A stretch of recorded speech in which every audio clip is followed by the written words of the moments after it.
الحمد لله رب العالمين والصلاة والسلام على أشرف الأنبياء والمرسلين أما بعد فأعوذ بالله من الشيطان الرجيم بسم الله الرحمن الرحيم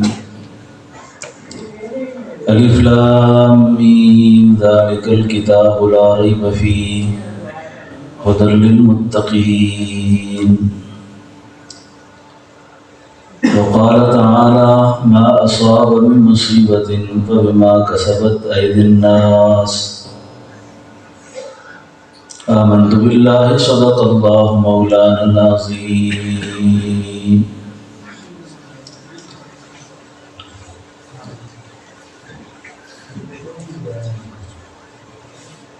اللهم صل على روح محمد في الأرواح اللهم صل على جسد محمد في الأجساد اللهم صل على قبر محمد في القبور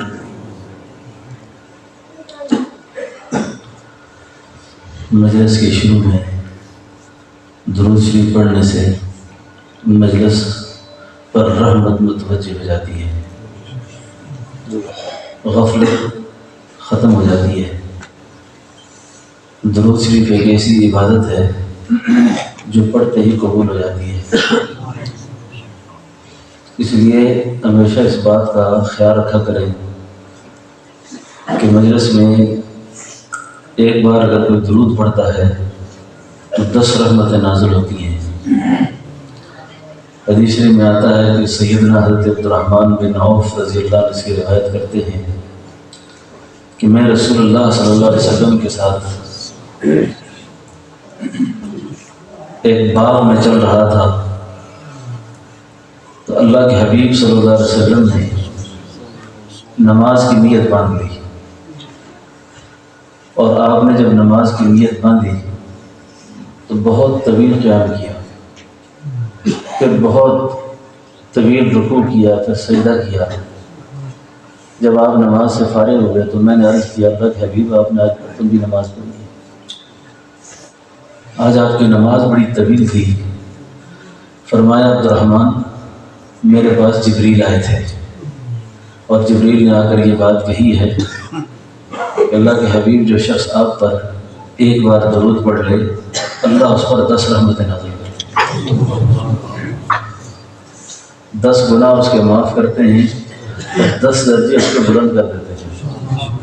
تو میں نے اس شکریہ کے طور پر یہ نماز پڑھی ہے۔ دوستو آج کے اس ماحول میں ہم اکثریت لوگ پریشان ہیں، فرق کوئی نہیں۔ میرے شیخ خواجہ پیر عبدالحی صاحب رحمۃ اللہ علیہ کسی نے زیارت کی اور وہ اپنی ہندکو زبان میں فرمایا کرتے تھے خدا بالا نہیں رہے کسی نے، فرق کسی کو نہیں رکھا، کوئی نہ کوئی مسئلہ ہر ایک کے ساتھ لگا ہوا ہے۔ اب ان مسائل میں جو لوگ گھرے ہوئے ہیں اس کا عام علاج جو اس وقت ہمارے ذہنوں میں ہے وہ یہ ہے کہ تھوڑے سے حالات تنگ ہوں، پریشان ہوں، پڑھے لکھوں کو بھی آج کل یہ حال ہے اور ان پڑھوں کو بھی یہ حال ہے کہ ان کی پہلی نگاہ جاتی ہے تعویذوں والوں پر، ان کی پہلی نگاہ کہ مجھ پر کسی نے شاید کچھ کر رکھا ہے، اور جو قسمت کے حال بتانے والے ہیں وہ خود اپنی قسمت سے تنگ ہیں کہ اگر ان کو ٹٹول کر دیکھیں تو وہ آپ سے بھی کہیں زیادہ پریشان ہیں۔ علامہ اقبال نے شاید اسی موقع پہ کہا تھا ستارہ کیا بتائے گا تیری قسمت کا حال، خود فراخی افلاک میں ہے خبر زبوں، جب وہ خود ڈوب جائے تو اپنے آپ کو ظاہر نہیں کر سکتا تو تیری قسمت کو کیسے کھڑی کرے گا اور تیرے حالات کیسے ٹھیک کرے گا۔ تو مسائل اور پریشانیوں کے شکار جتنے لوگ بھی ہیں وہ اپنا علاج خود بناتے ہیں اور علاج کے لیے تجویز کرتے ہیں تعویذوں کو۔ یہ تعویذ دینا، لکھنا، اس کا ہدیہ لینا یہ ممنوع نہیں ہے۔ میری بات کو سمجھنے کی کوشش کریں گے۔ پیڑا اور دفکیاں، بیماری اور ہو اور علاج اور ہو تو فائدہ نہیں ہوتا نا۔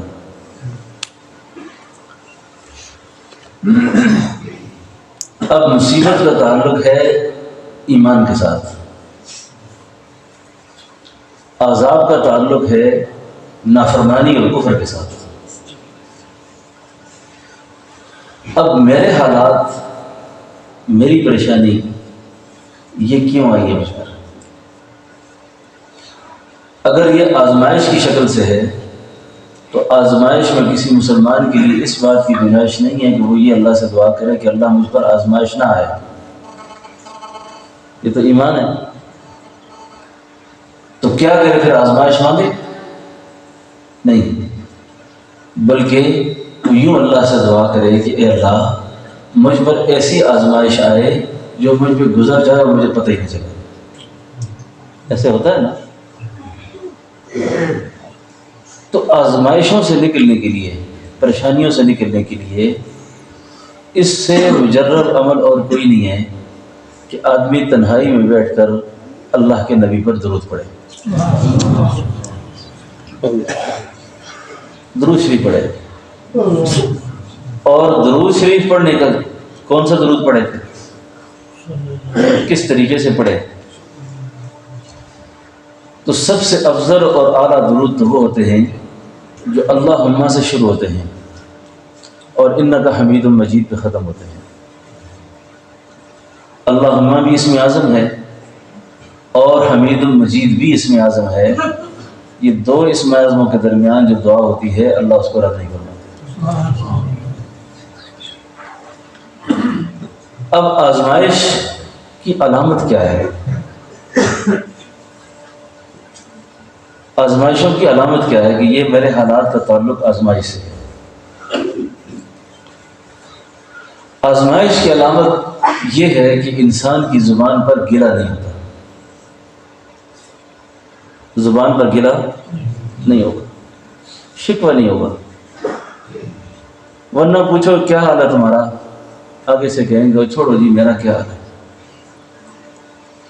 میرا حال نہ پوچھا کرو، مجھ سے زیادہ نہ تو کوئی پریشان ہے اس وقت، نہ کوئی زیادہ بیمار ہے۔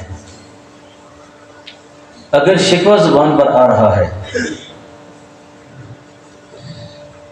تو شکوے کی ایک بہت بڑی سزا جو بندہ مومن کو ملتی ہے نا، انسان کو، ایک تو یہ ہے کہ اس کی دعاؤں کی قبولیت کا سلسلہ ختم ہو جاتا ہے، دعا قبول نہیں ہوتی۔ دو آدمیوں کی دعا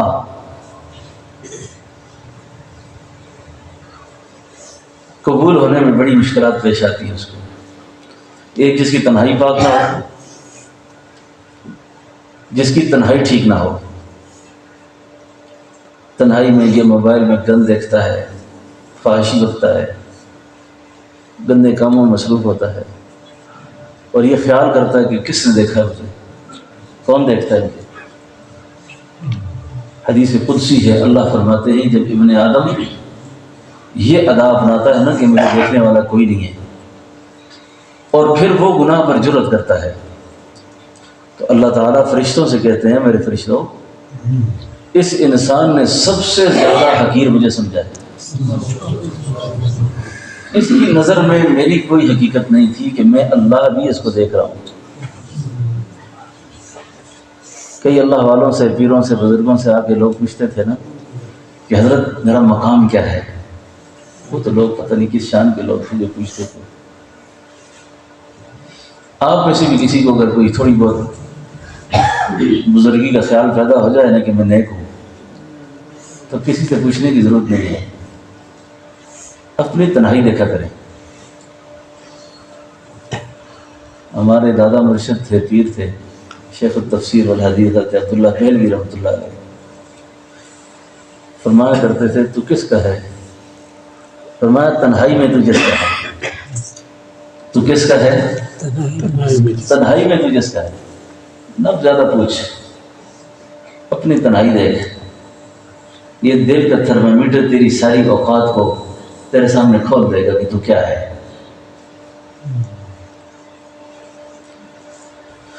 اب جن دو لوگوں کی دعا قبول نہیں ہوتی نا، ایک وہ لوگ جو جن کی تنہائیاں ٹھیک نہیں، دوسرے وہ لوگ جن کو ہر وقت اللہ کا شکوہ ہے، ہر وقت شکوہ ہے. عورتیں تو میری بات نہیں سن رہی، خواتین بھی سن رہی. عورتوں میں عام طور پر یہ بیماری بہت ہے، اور میرا تو مقدر ہی تیرے ساتھ اللہ نے ایسے لکھا تھا. ساری زندگی اسی غم میں گھٹتے گھٹتے تیرے ساتھ گزر گئی میری. یاد رکھیں، اس بیماری کا مریض قلبی اضطراب سے، بے چینی سے ہر وقت دوچار رہتا ہے.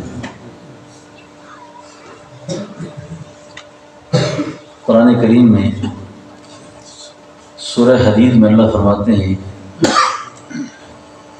لِكَيْ لَا تَأْسَوْا عَلَىٰ مَا فَاتَكُمْ وَلَا تَفْرَحُوا بِمَا آتَاكُمْ وَاللَّهُ لَا يُحِبُّ كُلَّ مُخْتَالٍ فَخُورٍ.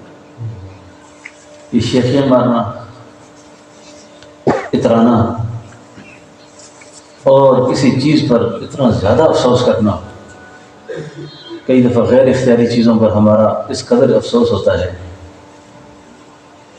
کوئی فوت ہو گیا تو عورتیں اپنے دوپٹے گلوں میں ڈال کے کہیں گی تو اللہ کیا کیا تو نے ہمارے ساتھ کیا.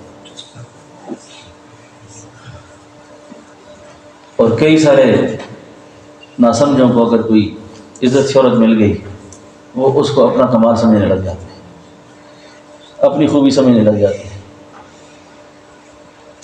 جو کچھ بگڑا والو آپ کے پاس ہے یہ آپ کا کمال نہیں، جو کچھ میرے پاس ہے یہ میرا نہیں. اپنا تو وہ ہو جس پہ بندے کو کوئی یقین ہو. ہمارے اکابر میں، بزرگوں میں، امیر شریعت سید عطا اللہ شاہ صاحب بخاری رحمۃ اللہ علیہ اپنی زندگی میں زبان پر فالج ہوا، خاموش پڑے رہتے تھے. ایک ساتھی نے پوچھا حضرت کیسا گزر رہا ہے وقت؟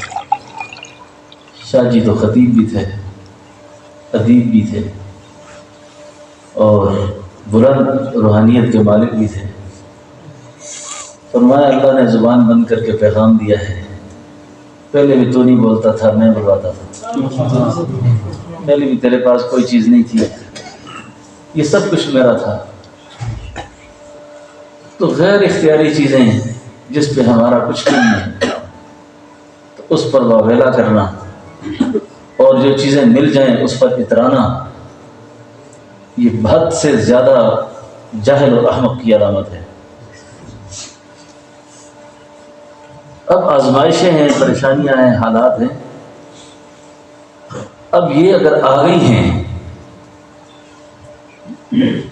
تو اگر اس کو دیکھا جائے تو سب سے زیادہ پریشانیاں حدیث میں آتا ہے اللہ کے رسولوں پر آئی.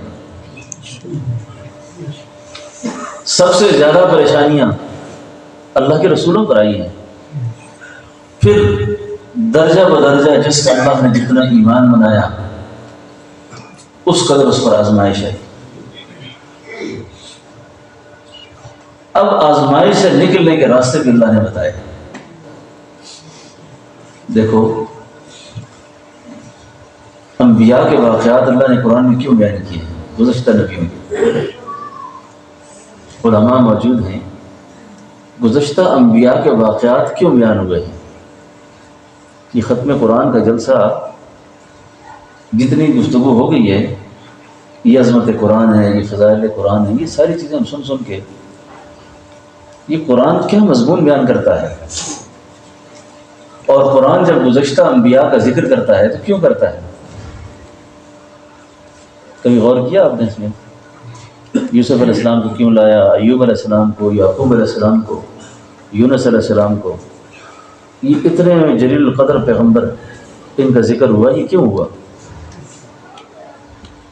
پھر ان کے واقعات کو اتنی تفصیل کے ساتھ ذکر کیا. آپ اگر غالباً قصر القرآن میں مولانا حفظ الرحمان سہروی رحمۃ اللہ علیہ سیدنا حضرت سلیمان علیہ السلام کے علاوہ کوئی نبی ایسا نہیں ہے جس کو آزمائش کی بھٹیوں سے گزارا نہ ہو، آزمائش کی بھٹیوں سے گزارا نہ ہو۔ آپ ایوب علیہ السلام کو دیکھیں، یعقوب علیہ السلام کو دیکھیں، یوسف علیہ السلام کو دیکھیں، یونس علیہ السلام کو دیکھیں، کتنی پریشانیاں ہیں۔ بیماروں میں ایوب علیہ السلام سے زیادہ بیمار کوئی نہیں ہوا۔ معذرت کے ساتھ آج کل یہ قصے کہانیوں کی جو کتابیں ہیں نا، کئی دفعہ ایوب علیہ السلام کی بیماری کا ذکر کر کے کئی لوگ لکھتے ہیں کہ آپ کے جسم مبارک میں کیڑے پڑ گئے تھے۔ ایسا بکواس نہیں کرنا چاہیے کبھی بھی، یہ عصمت انبیاء کے خلاف ہے یہ بات۔ ایوب علیہ السلام بیمار ہو گئے، کتنی بڑی آزمائش، اتنی بڑی آزمائش کہ صاحب فراش ہو گئے۔ لکھا ہے کتابوں میں کہ بیوی کی وفاؤں کا پتہ، عورت کی وفا کا پتہ اپنے شوہر کے ساتھ اس کے دکھ میں چلتا ہے، اس کی بیماری میں چلتا ہے۔ اب آپ کی ایک زوجہ آپ کی بیماری کی آخر تک آپ کے ساتھ رہے گی، اور اس پریشانی میں، اس آزمائش میں جہاں آپ بیمار تھے، اس کے ساتھ ساتھ وہ غربت کی بھی انتہا تھی۔ غربت نے بھی ڈیرے لگا رکھے تھے۔ اسی لیے حدیث میں آتا ہے، اپنی دعاؤں میں یہ دعا رکھا کرے کہ اللہ تعالیٰ جب ارذل العمر ہو جائے نا، آدمی عمر زیادہ ہو جائے، عمر کے زیادہ ہونے کے بعد کی جو غریبی ہے نا، اس سے اللہ کے نبی نے پناہ مانگی، اور خاص طور پر اس دور کے اندر جہاں معاشی مسائل اور معاشی حالات اور مادی دنیا اپنی عروج پر ہے، ایسے ماحول میں اگر کوئی بہن بھائی غریب ہو جائے، کوئی سی آدمی کا ہاتھ تنگ ہو جائے، وہ تو بہت بڑا مسخرہ ہوتا ہے، اس کو تو انسان ہی کوئی نہیں سمجھتا۔ تو ایوب علیہ السلام کی جو بیماری ہے نا، اس قدر ہے کہ گھر میں فاقے ہیں، تنگی ہے، اور یہ وفا شعار بیوی شہر میں جا کر مزدوری کرتی ہے، آٹا کما کے لاتی ہے، نرم نرم لقمے بنا کے ایوب علیہ السلام کے منہ میں ڈالتی ہے، اور آپ اس کے انتظار میں ہیں کہ بیوی گھر آئے گی، ابھی کھانا کھلائے گی۔ دوستو، میں آزمائش کے بعد میں یہ ہمارے مفتی عباسط صاحب سے میں نے پوچھا کیا بیان کریں، انہوں نے مجھے ایک آیت بتائی کہ یہ بیان کریں، تو میں غور کرتا رہا اس پہ کہ کیا بیان ہو اس پر۔ اللہ تعالیٰ کا ایک نظام ہے، وہ حکیم ہے، اس نظم کے تحت ہماری زندگی کے یہ سارا دورانیہ چل رہا ہے، اور جب آزمائشیں دور کرنے کا وقت آ جاتا ہے نا، دعا کی قبولیت کا وقت آ جاتا ہے، تو وہ اللہ خود بندے کے دل میں داعیہ دعا کو پیدا کر دیتا ہے، اور جب داعیہ دعا پیدا ہو جاتا ہے، اس کا مطلب یہ ہے کہ یہ دعا کا جو داعیہ پیدا ہوا ہے، معلوم یہ ہوتا ہے کہ اللہ میری دعا کو قبول کرنے والے ہیں۔ اب ایوب علیہ السلام بیمار، کھانا کھایا، بیوی سے کہنے لگے مجھے باہر جانے کی حاجت ہے، مجھے کسی کھلیان میں، کھیت میں بٹھا کے آؤ، میں جب قضاء حاجت سے فارغ ہو جاؤں گا تو میں تجھے آواز دوں گا، تو پھر مجھے اٹھا کر لے جانا۔ اب چلتے چلتے داعیہ دعا پیدا ہوا، مانگا اللہ سے، اور ایسے مانگا نا کہ آپ کی دعا خدا نے قرآن بنایا، اور قیامت تک آنے والے انسانوں کے لیے پیغام دیا کہ جب کبھی تم کسی آزمائش پریشانی میں آ جاؤ نا، تو مجھ سے مانگا کرو، اور یوں مانگا کرو۔ کیسے مانگا؟ کیا دعا ہے؟ رب انی مسنی الضر وانت ارحم الراحمین، یہ دعا ہے۔ اور جتنا زیادہ بیمار ہو نا آدمی، اس دعا کو اپنا وظیفہ بنایا کرے اللہ نے آگے سے فرمایا ارکض برجلک، ارکض، اس کا کیا معنی بگڑے کی زبان میں کریں گے؟ کھری مار ہوگا، کھری مار، کھری مار، ارکض برجلک، اپنی ایڑی زمین پر رگڑیں آپ کیا طرح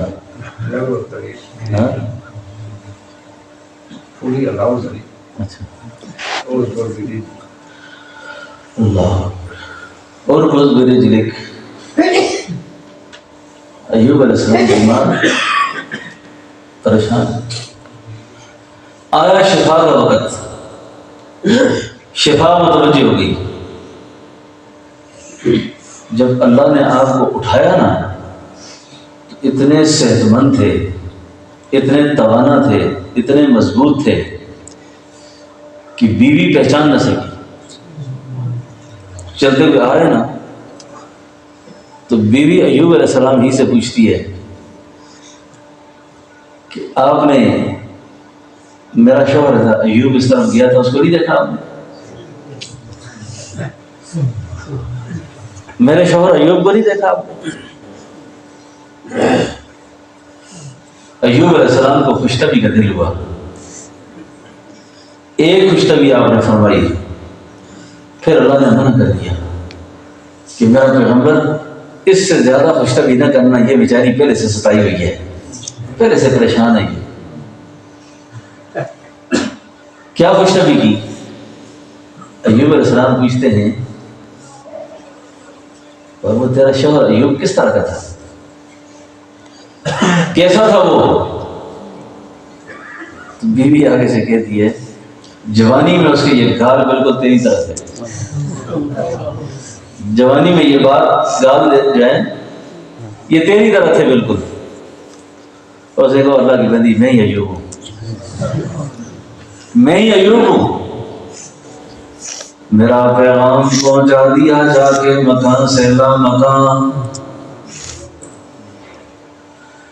میرا پیغام پہنچا دیا جا کے مکان سے لا مکان، اے میری آئے بے نوا تو نے کمال کر دیا۔ کیسا پیغام گیا تھا؟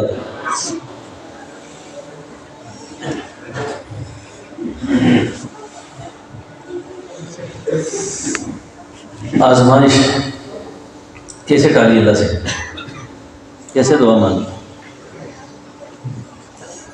اور آج میں دن کو ایک بات کر رہا تھا دوستوں سے، میں نے اپنے بزرگوں سے سنا ہے کہ اگر کسی آدمی پر اللہ کا غضب متوجہ ہو جائے، غصہ، اللہ کی ناراضگی متوجہ ہو جائے، تو یہ ناراضگی کیوں متوجہ ہوتی ہے اور ناراضگی طویل کیوں ہو جاتی ہے؟ یہ وہ لوگ ہوتے ہیں جو اللہ کی ڈھیل سے، اللہ کی مہلت سے بڑا غلط فائدہ اٹھاتے ہیں،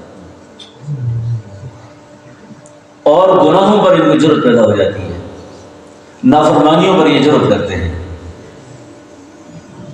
شعور اور ارادے کو یہ اللہ کی نافرمانی میں شامل رکھتے ہیں۔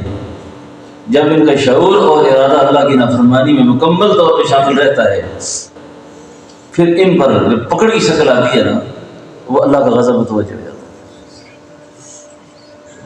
ہے۔ تو کیا غضب سے بھی بچنے کی کوئی راستہ ہے؟ ہاں، تو غضب سے بچنے کے لیے جیسے آزمائشوں سے نکلنے کے لیے درود اور دعا ہے، اسی طریقے سے غضب اور غصے سے بچنے کے لیے استغفار ہے، استغفار ہے۔ اور مجھے کیسے پتہ چلے کہ یہ میرے حالات آزمائش ہیں یا عذاب ہیں؟ تو اس کی یہ علامت لکھی ہے بزرگوں نے کہ آزمائش پہ زبان پہ گلا نہیں ہوتا اور عذاب میں زبان پر گلا رہتا ہے۔ اللہ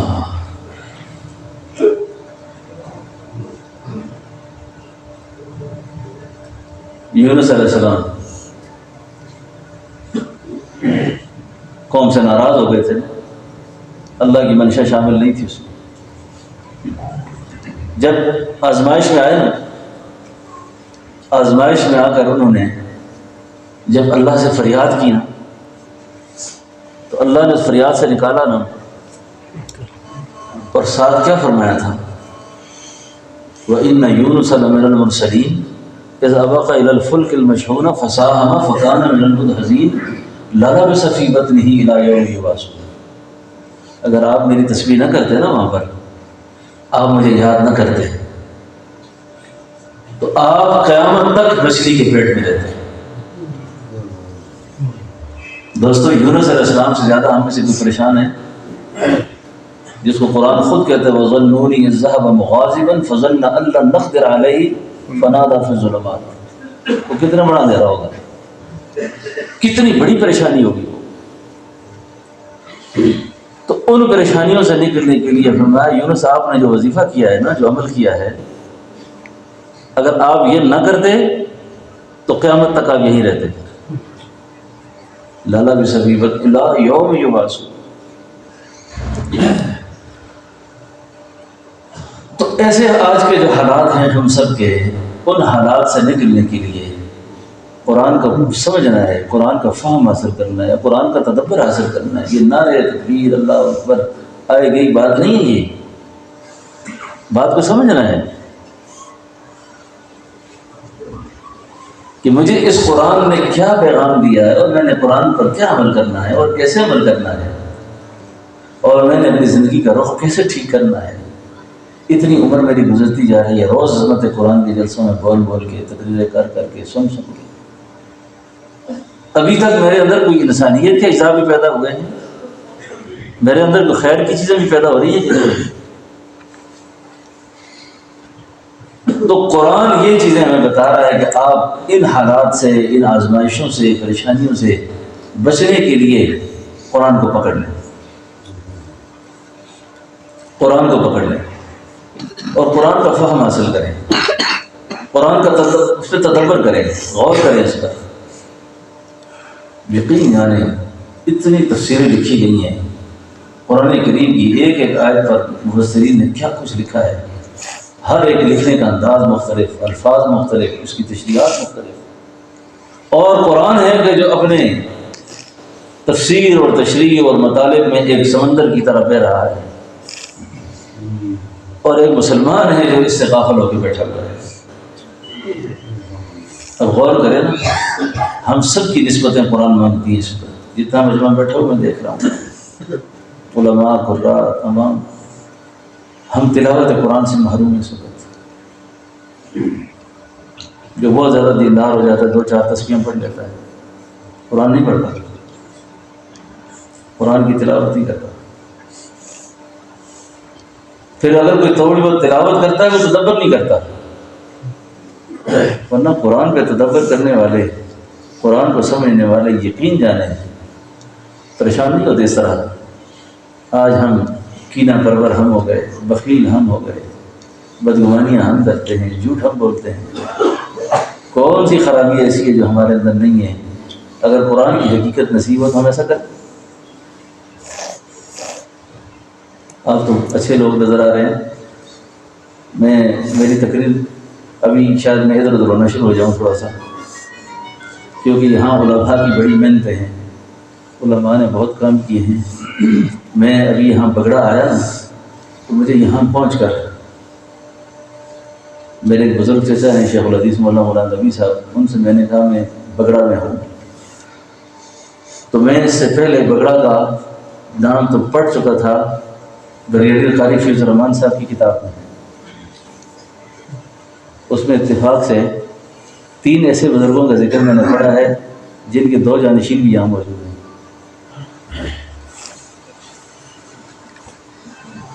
ایک حضرت مولانا اسلم صاحب ڈنڈا والے، قاضی اسلم صاحب رحمۃ اللہ علیہ، اور ایک حضرت مولانا خلیل الرحمان صاحب سکندر پور والے، ان کے جانشین بھی تشریف فرمایا حضرت، اور ایک شیخ الحدیث مولانا ظروف صاحب بگڑا والے۔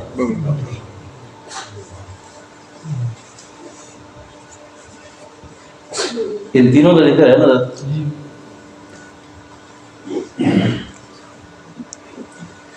رفتے باز دل ماں، فارسی میں کہتے ہیں رفتے باز، آپ لوگ تو چلے گئے لیکن آپ لوگوں کی یادیں ہمارے دل سے نہیں گئیں۔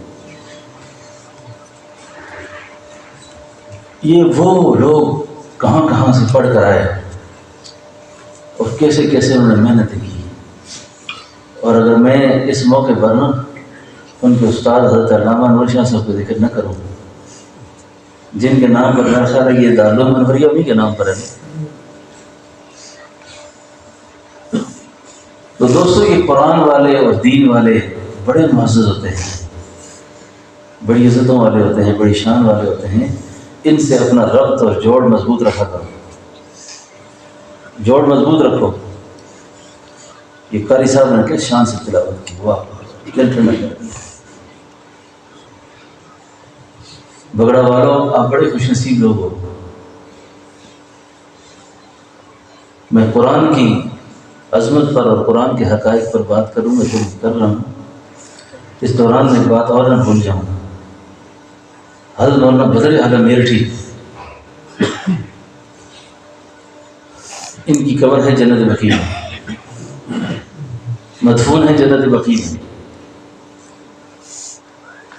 آپ کی یہ جو بقیع کا قبرستان ہے نا، بقیع کا قبرستان، اللہ کی شان یہ ہے کہ اس بقیع کے قبرستان میں یہ کئی لوگوں کا ذہن یہ ہے کہ شاید یہ لوگ نجدی لوگ جو ہیں بے ادبی کرتے ہیں اور میتوں کی بے حرمتی کرتے ہیں. ایسی بات نہیں ہے. اس زمین کے اندر کچھ عرصے کے بعد نا وہ میتیں جو ہیں وہ مٹی سے مٹی ہو جاتی ہیں، لیکن کچھ وجود ایسے ہو گئے جن کو اللہ نے صحیح سالم رکھا. ان میں شیخ بدر عالم میرٹھی جو تھے نا، شیخ بدر عالم میرٹھی رحمۃ اللہ علیہ، ان کی وفات کے کافی عرصے کے بعد جب اس ایریا کو خالی کرنے لگے تو یہ اپنی قبر میں بالکل تر و تازہ تھے. دوستو یہ بڑی خاص بات ہے، تر و تازہ تھے. تو ادارہ تجہیز و تکفیر وہاں کا ایک شعبہ ہے، اس کے ذمہ دار کو وہاں کے لوگوں نے بتایا کہ ایک میت بالکل سالم نکل آئی ہے، اس کا کیا کریں؟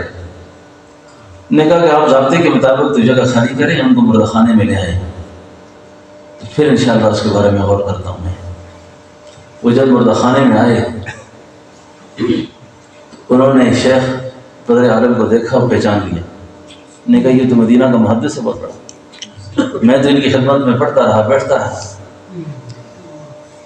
یہ وہی شیخ بدر عالم میرٹھی تھے جن کے بارے میں کہا جاتا ہے کہ بڑھاپا ہو گیا تھا. کسی نے کہا حضرت ہندوستان کیوں نہیں چلتے واپس؟ فرمایا بوڑھی ہڈیوں کو مدینہ کی خاک میں ملانے بیٹھا ہوا ہوں، ہندوستان جا کیا کروں گا، وہاں جا کیا کروں گا، اپنی ہڈیاں یہاں کی خاک میں ملانے آیا ہوں. شیخ بدر عالم رحمۃ اللہ علیہ کے صاحبزادے تھے مولانا شمیم عالم رحمۃ اللہ علیہ، جامعہ سعودیہ مکہ مکرمہ میں. اس آدمی نے ان کو فون کیا، اطلاع دی کہ آپ مدینہ آئیں، آپ تک کام ہے. جب وہ آئے، کہا اس بزرگ کو پہچانتے ہیں کون ہے مردہ خانے میں؟ اس نے کہا جی بالکل میرے والد صاحب کی طرح ہے. اب یہ تو نہیں کہ 5 سال پہلے فوت ہوئے کہ میرے والد کس طرح باہر گئے.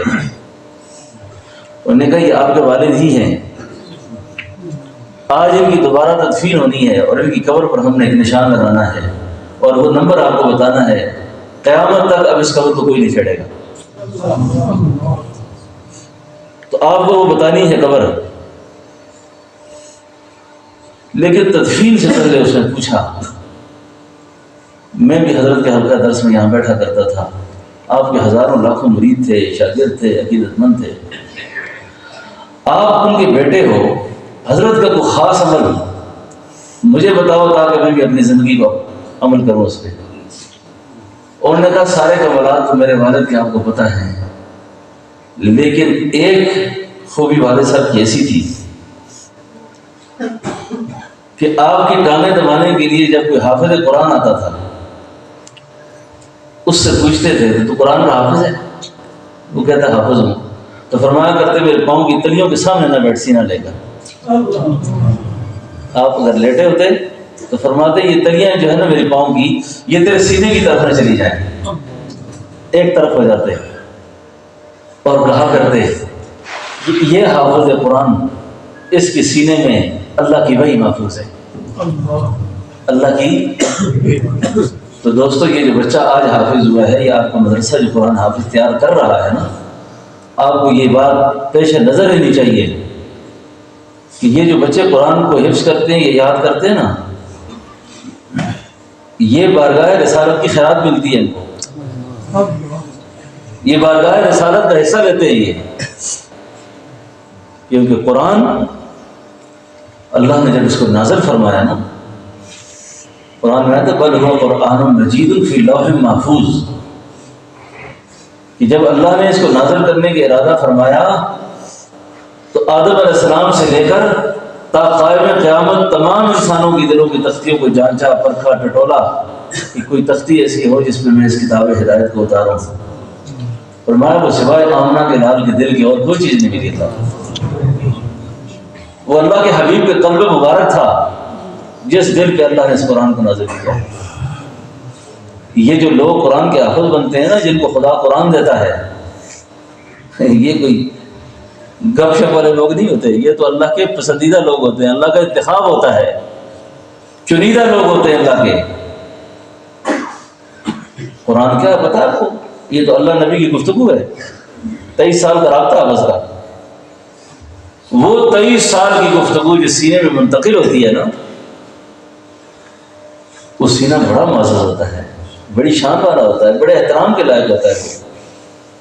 اس لیے آپ سے معذرت کے ساتھ کہتا ہوں نا، ابھی میں نے راستے میں ساتھیوں کو بھی کہا، میرا بچہ کسی مدرسے میں پڑھتا تھا، صبح صبح مجھے کہنے لگا جی میں آج نہیں جاتا، مجھے کاڑی لگانا ہے۔ تو بچوں کی تربیت کرنی چاہیے، آدمی کو لگانی نہیں چاہیے زیادہ، لیکن میں نے اس کو زور سے لگائی۔ تو میں نے کہا آپ کو پتا میں نے کیوں مارا؟ میں نے کہا میں نے اس لیے مارا ہے کہ آئندہ کبھی بھی اپنے حافظ صاحب کا نام، قاری صاحب کا نام، استاد کا نام بے ادبی سے نہیں لینا، بے ادبی سے نہیں لینا۔ جس نے حافظ قرآن کی بے ادبی کی ہے نا، عالم دین کی بے ادبی کی ہے، اس کا سب سے بڑا عذاب یہ ہوا ہے جو نسلوں سے خدا نے قرآن اٹھایا ہے۔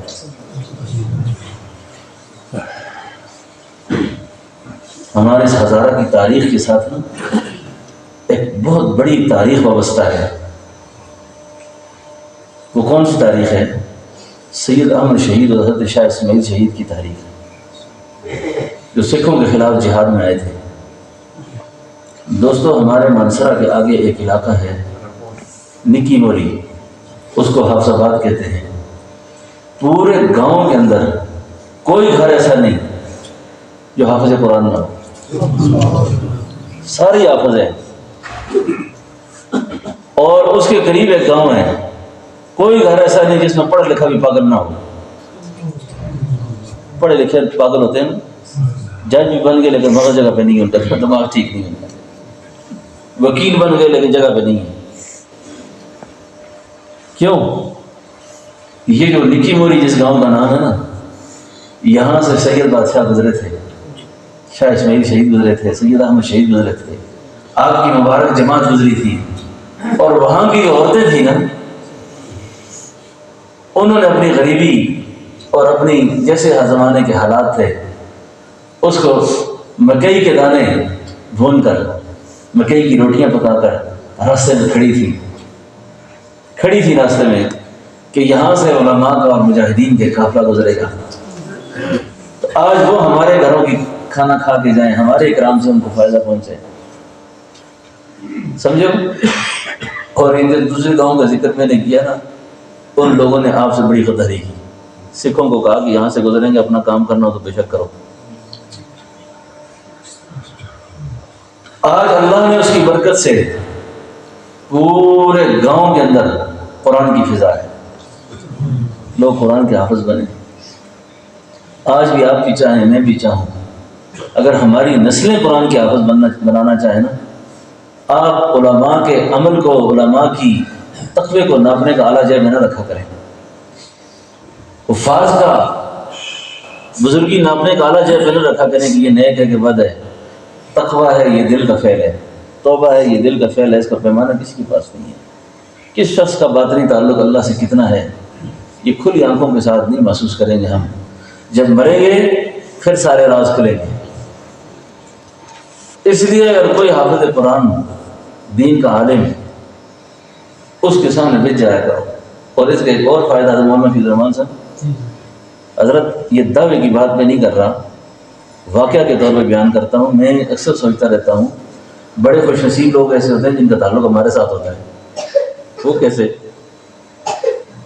اللہ کا شکر ہے ہم نماز پڑھتے ہیں, قرآن پڑھتے ہیں, حج عمرے پہ جاتے ہیں, اپنے ان مقتدیوں کو اپنے ان مفضلوں کو یاد کرتے ہیں جو فوت ہو چکے ہیں.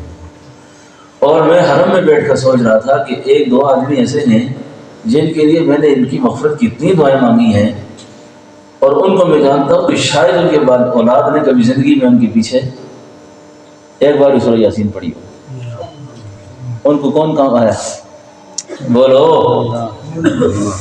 وہ جو قرآن کا تعلق تھا وہ کام آیا نا, اور ہمیں کچھ ایک بلہ بھی نہیں دے کے گئے. یہی ہوتا تھا کہ کبھی مسجد میں آئے تو کہ استاد شریعت ہے, ٹھیک ہو, ہمارے اللہ کی خدمت ہے. علماء کے دل جو ہوتے ہیں نا قرآن کے ہیں, یقین جانے یہ مقتدیوں کی مسکراہٹ پر ایک پاؤ خون بڑھتا ہے, ان کا خون بڑھ جاتا ہے کہ بندے نے ہمارے ساتھ احترام سے بات کی ہے. مجاہد ملت مولانا غلام غوث ہزاروی رحمۃ اللہ علیہ فرمایا کرتے تھے اس عالم کا, اس ملا کا احترام کرو, یہ تمہارے ایمان کو بھی بچا رہا ہے, تمہارے یقین کو بچا رہا ہے. اور اتنی محدود تنخواہوں پر اس نے زندگی تمہارے ساتھ گزار دی ہے, اس کو بدنام نہ کیا کرو. انگریز ظالم نے بہت بدنام کیا اس کو, انگریز ظالم نے بہت پریشان کیا اس کو.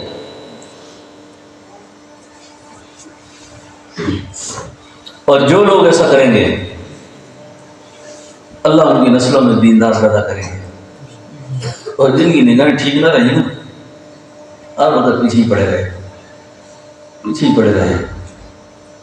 پتہ نہیں استادہ نے وسکٹ کتوں آنا ہے, استادہ میں چھٹے کپڑے پہن لے, سمجھا.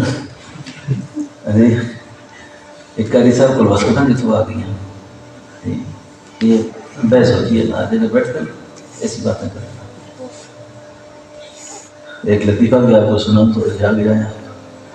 آپ کی یہاں مدرسہ ہے نا, طالب علم بھی ہے, کوشش کرو بھیرونی بھی رکھو. مسجد ماشاء اللہ آپ کی بہت آباد ہے. ایک طالب علم داخل ہوا کسی مدرسے میں, طالب علم داخل ہوا تو وہ پہلا دن ہی نا کبھی ادھر دوڑے کبھی ادھر دوڑے. تو محلے میں دو چار بابے ہوتے ہیں نا خدمت کے لیے. بابے نے قاری صاحب سے پوچھا یہ جا کر کیوں دوڑنا پہ؟ نہ جی طالب علم ہے یہ کون ہے؟ طالب علم ہے. بزرگ نے بلایا اور کیوں دوڑتے ہو؟ طالب علم. طالب علم تو دوڑتے کیوں ہو؟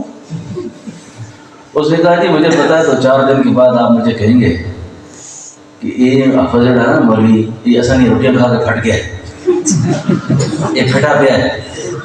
تو کچھ ہمیں یہ کہا تھا میں پہلے تو پھٹے جاؤں. سمجھے تو میری گل, مت کل تجھے گل کرو تو میں اپنی بتا دا جی چاہ دوں. ان لوگوں کے ساتھ شفقت کیا کرو, اچھا مہربانی سے پیش آیا کرو. یہ حافظ بن گئے ہیں, عالم بن گئے ہیں, لیکن آپ بھی کیسا ہیں, ان کی ضروریات ایسی ہیں جیسے آپ کی ہیں. ٹھیک ہے نا جی. ان کو ایمان اور یقین کی بلندی کی باتیں ان سے کرنا کہ تم اپنا ایمان یقین اونچا رکھو. آپ صبح سے لے کر رات تک پیسے کمانا نکلتے ہیں, آپ یہ ایمان نہیں بنتا. یہ بیچارہ 5 وقت مسجد میں ہوتا ہے, اس کو تو اتنی کچھ کرنا پڑے گا اس کے لیے جی. تو اس لیے بہت زیادہ خیال رکھا کریں, ٹھیک ہے نا. تو اللہ جل شانہ سے دعا ہے کہ اللہ پاک ہم سب کو دین کے ساتھ جوڑے رکھے, قرآن کے ساتھ جوڑے رکھے, اور محرومیت سے بچائے, ناقدری سے بچائے. تو بس علماء کا ادب کرنا ہے, قرآن والوں کا ادب کرنا ہے, اور اپنے بچوں کو قرآن کی ترغیب, دعوت یہ ہر وقت چلانی ہے. اور اگر بیرون کا مدرسہ چلا سکیں تو اہل محلہ جو ہے نا, اہل محلہ میں ایک علاقے میں گیا تو بڑا ہی حیران ہوا حضرت. کہ مدرسے میں 30-40 طالب علم، اور قاری صاحب کہنے لگے جی کہ یہ سارے طالب علم جو ہے نا محلے میں ایک گھر پر تقسیم ہیں، بچوں کی عمریں 12 سال سے کم ہیں، اس سے بڑا بچہ نہیں رکھتے، اس گھر کا بچہ جو یہاں پڑھنے آتا ہے یہ اس بچے کو بطور مہمان ہر وقت گھر لے جاتا ہے۔ 3 وقت کا کھانا وہ جو ماں اپنے بچے کو دیتی ہے اسی طرح بٹھا کے اس کو دیتی ہے۔ سونے کے لیے مسجد آ جاتا ہے اور بڑا خوبصورت بستر اس کے پاس، تلائی رضائی صاف ستھری، اس کے اوپر چادر بڑی صاف ستھری، رومال سرانہ صاف ستھرا ہے، یہ اس گھر کی طرف سے ہے۔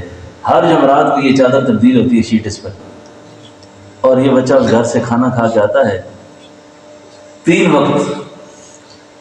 تو میں نے دل میں کہا یہ بستی کبھی بھی اللہ تعالیٰ اس کو آزمائش اجتماعی عذاب میں نہیں رکھیں گے جس میں اس طرح کے لوگ رہتے ہیں۔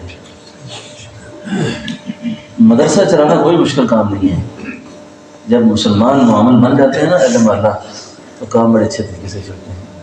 تو اللہ تعالیٰ سے دعا ہے کہ اللہ پاک آپ سب کو اور ہم سب کے بچوں کو قرآن سے جوڑے رکھے اللہ۔ جو بچہ حافظ قرآن ہوا ہے کون ہے وہ؟ ادھر آ جاؤ۔ ماشاء اللہ، اللہ آپ کو مبارک کرے اور بیٹھ جائے۔ اس مجلس میں اور بھی جتنے الفاظ بیٹھے ہوئے ہیں نا، ایک بات کا خیال رکھیں، ہمارے دارالعلوم دیوبند میں ایک بہت بڑا انسان گزرا ہے،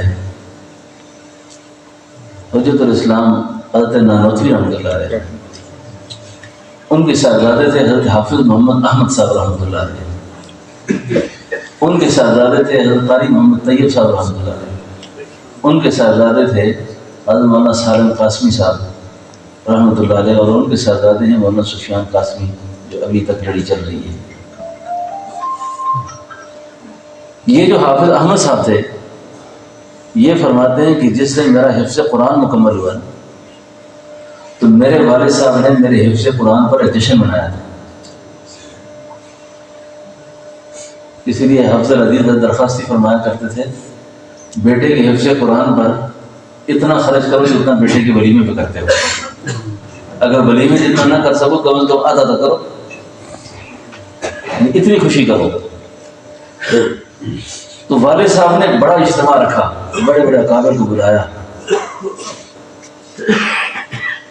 یہ بات کہتے ہیں قاری طیب صاحب رحمۃ اللہ علیہ کہ میرے حفظ قرآن پر میرے والد نے اتنا بڑا اجتماع کیا، اور اجتماع کے دوران اسٹیج سج گیا، علماء بیٹھ گئے، تو کہنے لگے کہ والد صاحب نے مجھے بلایا اور بلا کر کہنے لگے بیٹا آج جس طرح میں تجھے بلا رہا ہوں نا اس طرح مجھے میرے والد حضرت نانوتوی نے بلایا تھا، اب یہ بتاؤ میرے مرنے کے بعد کتنا اشارے ثواب کرو گے؟ یہ سوال آپ نے اپنی اولاد سے ضرور کرنا ہے سر، اپنے بچوں کی نصیحت وصیت میں اس بات کو شامل کرنا ہے، کتنا اشارے ثواب کرو گے؟ کہتے ہیں میں بچہ تھا، 6-7 سال عمر تھی، بہت چھوٹی عمر میں حافظ ہوئی ہے۔ کہنے لگے میں خاموش ہوا تو والد صاحب فرمانے لگے مجھے جب میرے باپ نے مجھ سے پوچھا تھا تو میں نے کہا تھا ابا جی میں 3 پارے پڑھوں گا۔ تو قاری طیب صاحب رحمۃ اللہ علیہ فرمانے لگے کہ میں نے بھی کہا ابا جی میں بھی آپ کے لیے 3 پارے پڑھوں گا۔ تو 3 پارے حافظ قرآن کا معمول ہونا چاہیے، رمضانی حافظ نہیں ہونا چاہیے سر، یہ رمضان میں بس قرآن کھول لیا بس قرآن سے تعلق ختم ہو گیا۔ 3 پارے۔ حضرت میرے بڑے بھائی جان تو یونیورسٹی میں میرا خیال ہے آپ کے زمانے میں تھے، بھائی صاحب تھے، میرے بڑے بھائی صاحب تھے، حضرت کے بڑے بھائی صاحب تھے یونیورسٹی میں، تو بھائی جان 3 پارے تہجد میں پڑھا کرتے تھے، 3 پارے۔ اور مجھے تو فرمانا لگا میرے معمول پہ 7 پارے ہیں لیکن 3 پارے تہجد میں ہیں، 3 پارے تہجد میں ہیں۔ اور انہیں کی بات کو کر لوں ایک صدقہ جاریہ کے طور پر، کہنے لگے مجھے حفظ کا شوق نہیں تھا، محمد بیٹھا ہوا یہاں پہ، کہنے لگے مجھے حفظ کا شوق نہیں ہے، تو میں نے والدہ صاحب سے آ کے کہا کہ والد صاحب گھر آ جائیں تو ان کو کہیں گے میں یا اسکول پڑھوں گا یا حفظ کروں گا، دو کام نہیں کرتا میں. تو کہنے لگے شاید میرے ذہن میں یہ بات تھی کہ میرے والد صاحب آگے سے کہیں گے جا اسکول پڑھ. کہتے ہیں والد صاحب نے لقمہ منہ میں ڈالا تو والدہ نے کہا میرا کہ وہ کہتے ہیں میں مدرسے نہیں جاؤں گا اور میں اسکول پڑھوں گا، یا قرآن پڑھوں گا یا انگریزی پڑھوں گا، دو کام نہیں کرتا. تو کہتے ہیں والد صاحب نے ڈنڈا اٹھایا، مجھ سے کہا میرے باپ نے انگریزی نہیں پڑھی، بھوکا نہیں مرا، وہ دہا کر انگریزی کو، قرآن پڑھ، قرآن یاد کر. کہنے لگے میں اب سمجھ گیا کہ میری اب پڑھنا ہے. میں نے کہتے 7 مہینے میں نے قرآن کریم جبوڑی میں یاد کر لیا. پھر انگریزی اپنے شوق سے پڑھی، اسکول اپنے شوق سے پڑھا، پھر وہ ریاض یونیورسٹی گئے، پھر عرب دنیا میں گئے، بعد یورپ میں گئے. تو اپنی اولادوں کو قرآن ضرور پڑھا ویسا. تو قاری صاحب فرمایا کرتے تھے میں 3 پارے پڑھتا ہوں. اب جو لوگ آپ میں سے مرد ہوتے ہیں یہاں بیٹھے ہوئے ہیں کہ ہم نے قرآن نہیں پڑھا، کیا کریں گے؟ ہم اپنے والدین کو کیا بخشیں؟ ہم اپنے والدین کے لیے کیا کریں؟ عورتیں بھی میری بات سن رہی اور آپ یہ بات گھر میں مذاکرے میں کریں. میرے پاس بڑگرام سے ایک آدمی آیا، مجھے کہتا ہے کہ میں نے اپنی ماں کو خواب میں دیکھا ہے، اور ماں کو خواب میں دیکھا ہے، ماں مجھے پشتو میں کہتی ہے، پشتو زبان میں، کہ بچے زہور کے بلاڑ ہے، اے میرے بیٹے میں آگ میں کھڑی ہوں، کچھ کر میرا. اب کوئی بیٹا اپنی ماں کو خواب میں دیکھے مرنے کے بعد اور اس پریشانی میں دیکھے اس کو، تو آج علماء پر لوگ تنقیدیں تو بہت کرتے ہیں، اعتراض تو بہت کرتے ہیں، لیکن قرآن اللہ بھی ٹھیک نہیں پڑھ سکتے. سورہ اخلاص بھی صحیح طریقے سے. میں نے اس کو کہا کہ صدقہ خیرات کرو. اس نے کہا جی پیسے نہیں ہیں میرے پاس، غریب ہوں. میں نے کہا سورہ اخلاص پڑھا کرو. اب یقین کریں کہ سورہ اخلاص اس کو نہیں آتی تھی صحیح طریقے سے. میں نے اس کے الفاظ ٹھیک کرائے اور میں نے اس کو کہا کہ پتہ ہے یہ سورۃ مبارکہ کون سی ہے؟ اس کے نزول کے وقت 70,000 فرشتے آئے تھے، اور جو شخص اس سورۃ مبارکہ کو 3 بار پڑھ لے اللہ پاک ایک قرآن کریم کا ثواب میت تک پہنچاتے ہیں. میں نے کہا یہ پڑھا کر. دوستو یہ تو اس کو میں نے نصیحت کر کے رخصت کر دیا. میں نے اس سے جانے سے پہلے پوچھا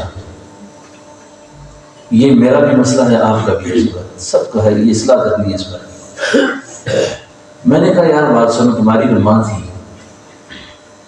کوئی ایسی غلطی گناہ جو آپ کو یاد ہو کہ آپ کے گھر میں ہوا ہوگا، جو آپ کی توبہ کرے، میں بھی کروں، مجھے آپ بتائیں تو پھر تاکہ ہم اس پریشانی سے بچیں. اس نے کہا حضرت یہ بڑی خاص بات آپ نے پوچھی ہے. ہم 6-7 بھائی ہیں گھر میں، جب تک میرے ماں باپ زندہ تھے نا، والد صاحب کا وظیفہ بھی اور ماں کا وظیفہ بھی ہر وقت بہوں کو گھر ہی دینا. یہ ہمارے کلچر میں ہے. یہ جب باپ بوڑھا ہو جائے، اگر اس کو خدا کی محبت اور تعلق میں اللہ حاصل نہ ہونا، بوڑھے کا کام بس گھر ہی دینا ہوتا ہے. اور ساس تو انتقام لینا اپنا حق سمجھتی ہے. کہنے لگا جی جب تک میرے ماں باپ زندہ تھے ہماری بھابھیوں نے سکھ کا سانس لے لیا. 2 پیڑ زیادہ بن گئے، 1 روٹی اگر زیادہ بچ گئی گھر میں، اور یہ کیوں بچی ہے؟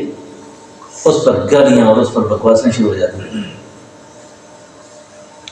امیر شریعت فرمایا کرتے تھے یہ جو بیٹیاں آٹا گوندتی ہیں نا، اس آٹے میں ان کے آنسو شامل ہوتے ہیں. ان کو اپنا پچھلا یاد آتا ہے سب کچھ. یہ نکاح کے 2 بول کے ساتھ تمہارے ساتھ آ گئی، کوئی شرم کیا کرو، گالیاں نہ دیا کرو، حیا رکھو. اب بیٹیوں کو، بہنوں کو، بہوؤں کو گالیاں دینا. اور کئی بوڑھے ہوتے ہیں نا، ایک میرے پاس آیا مجھے کہتا ہے استاد جی میں نے تلنا میں بڑے فضل ہے، کوئی خاص بات ضرور کر رہے، خیر ہو جی، نہ تھی نہ نو نہ پتر نہ زنانی، میرے سامنے گھڑی کوئی نہیں کر سکتا. اس کو تو میں نے نہیں کہا تھا کہ میرے دل میں سوچا تو انسان تو بچا ہے, تو انسان ہے, تیرے ساتھ بات ہی نہیں کر سکتا. اللہ کے نبی تو وہ تھے جو بیٹی کے احترام میں کھڑے رہتے تھے. کتابوں میں آیا فاطمہ کو جگہ دی ہے اور بیٹا یہاں بیٹھو, ادھر بیٹھ جاؤ. یہ اخلاق سیکھنے ہیں, یہ زندگی سیکھنی ہے. بہنوں کو حق دیا, بیٹیوں کو حق دیا, ہر طبقے کو آپ نے زندگی دی بخشی. یتیموں کو حق دیا, ضعیفوں کو حق دیا. جن کا کچھ بھی نہیں بنتا تھا حضور ان کے سر پہ ہاتھ رکھتے تھے. یہ زندگی سیکھنے والی زندگی ہے, یہ زندگی سیکھنے والی ہے. تو میں نے کہا پھر اس نے کہا حضرت یہ بیماری مجھے معلوم ہوتی ہے, تو اس لیے ایک تو یہ بہت زیادہ خیال رکھا کریں اس بات کا. عورتیں بھی اپنے آپ کو تھوڑا بریک لگا کے رکھا کریں, وہ بھی کوشش کیا کریں کہ بزرگوں کو زیادہ غصہ نہ دلایا کریں, کیونکہ جب گھر داخل ہوتے ہیں نا تو کہتی ہے وہ لائٹ خراب ہے, وہ پنکھا خراب ہے, بچے کا دودھ بھی نہیں ختم ہے, چینی بھی نہیں ہے. اس کو 2 منٹ بٹھاؤ, اس کو پانی تو پلاؤ خدا کی بدی, اس کو پانی پلاؤ, اس کو تھوڑا بہت اکرام کرو. اس کے بعد یہ ساری باتیں بے شک کریں آپ, لیکن تھوڑا سانس لینے دیا کریں. یہ عورتوں سے میری گزارش ہے, تھوڑا سا سانس لینے دیا کریں. پتہ نہیں وہ بیچارہ دن کو کس کس کی جھٹکیں کھا کے آیا ہے, کس کس ماحول سے نکل کر آیا ہے. تو مردوں کو بھی یہ چاہیے کہ وہ عورتوں کے ساتھ متوازی رویہ اختیار نہ کریں, عورت کو برابری کے درجے میں نہ رکھیں. یہ الگ بات ہے کہ آج کل عورتیں برابر کے حقوق مانگتی ہیں, یہ ان کا قصور ہے. برابری کا حقوق تو ہی نہیں ہے. عورت عورت ہے, مرد مرد ہے, لیکن مرد کو عورت کو متوازی درجہ نہ دیں. اس کے ساتھ اس طرح گفتگو کریں جس طرح وہ کرتی ہے. عورت کو عورت ہے, مرد مرد اللہ نے بنایا ہے, اس کو اپنی شان کا خیال رکھنا چاہیے, اپنا لحاظ رکھنا چاہیے. اسی طریقے سے یہ بوڑھوں کو نا بہوؤں کے ساتھ تھوڑی سی رعایت رکھنی چاہیے, اور نہیں رکھیں گے نا گالیاں دیں گے, پریشان کریں گے, اور ایسا کوئی کام کریں گے. بجلی چلی گئی ہے, پریشان نہ ہو, اپنی خوشی سے آنا, اپنی خوشی سے. بات سمجھ آ رہی ہے آپ کو؟ اب عورتوں کا تعلق ختم ہو گیا, بس ٹھیک ہے. تو کیونکہ عورتیں مجمع میں ہو نا, 2 آدمیوں کو ساتھ لے کے چلنا بڑا مشکل ہوتا ہے نا. عورتوں کے بارے میں تھوڑی سی بات کریں تو مردوں کو بڑا جوش چڑھ جاتا ہے کہ آج میں صدا کرساں جا کے. سنیے گا,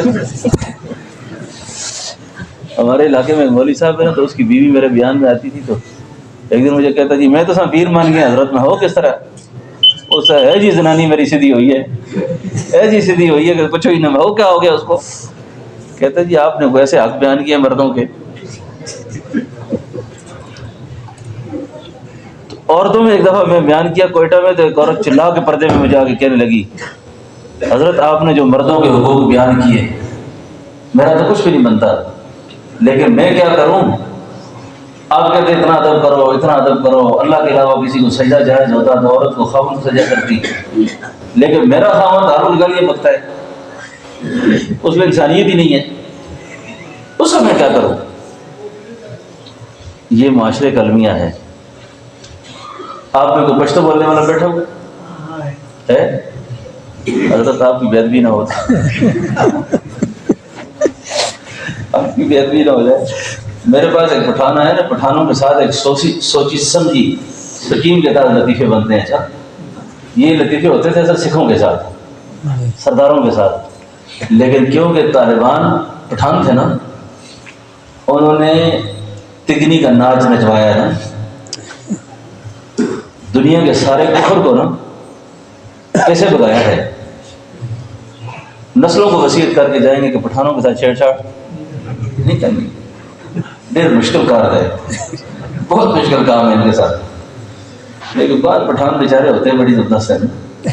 میرے پاس ایک آیا, مجھے کہتا ہے پشتوں میں کہتا ہے کہ پیر صاحب ماں کوڑ کے ہاتھ پتے چکرا تھا, میرے گھر میں ہر وقت لڑائی رہتی ہے، کوئی وظیفہ بتاؤ، کوئی وظیفہ بتاؤ۔ میں نے اسے کہا جب گھر جایا کرو دروازے پہ دستک دیا کرو۔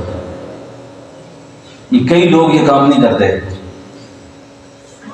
گھنٹی نہیں بجاتے، کہ میں اس گھر کا آدمی، مجھے کیا مسئلہ ہے۔ اب گھر میں بیوی ہو، ماں ہو، بیٹی ہو، بہو ہو سکتا ہے وہ کسی ایسی نامناسب حالت میں بیٹھی ہو کہ آپ کو دیکھ کے شرمندہ ہو جائے گا، آپ کو چاہیے کہ گھر جا کے دستک دیا کرے۔ نے کہا پھر سلام کیا کرو، درود شریف پڑھا کرو، سورہ اخلاص پڑھو۔ شیطان آواز دے کر کہتا ہے اس گھر میں میرا کوئی حصہ نہیں ہے۔ آپ ایسا کریں گے نا انشاءاللہ؟ دستک بھی دیا کرو، گھر میں جا کے سلام کیا کرو، کوئی موجود ہو نہ ہو السلام علیکم کہا کرو۔ اچھا یہ اخلاق سیکھیں، یہ والی چیزیں۔ اس نے میری ساری نصیحت سنی نا، باہر گیا، واپس آیا، مجھے کہتے پیر سے تاسو ٹولی خبر خدی اور خلق خزر و سلام علیکم۔ آپ کی ساری باتیں ٹھیک ہے لیکن ترمتی سلام نہ کر سکنا میں۔ پٹھان سلام کرے قیامت نہ ہوئے۔ کہتے بیوی کو سلام کروں، یہ پٹھان نے کہا میں نہیں ہے گل۔ کہتے جی میرے کھاتے میں اس طرح کی کوئی بات نہیں ہے، جو بات اس طرح کی نصیحت کر کے مجھے آپ بغیرت کر رہے ہیں۔ بالکل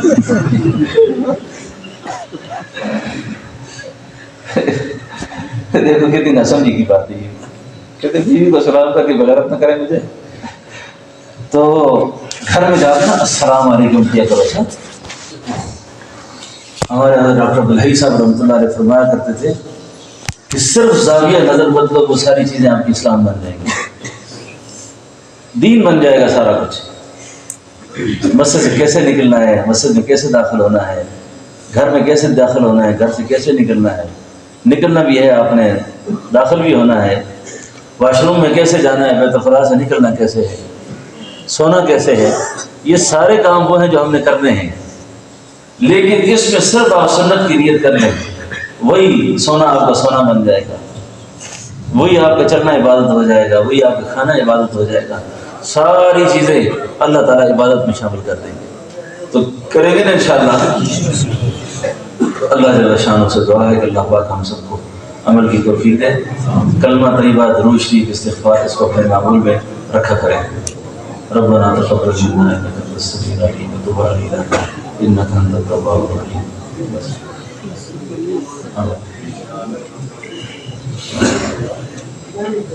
حضرات آ گیا کہ ہو جائیں، باہر بارش ہے، حضرات باہر والوں کو جگہ مل جائے۔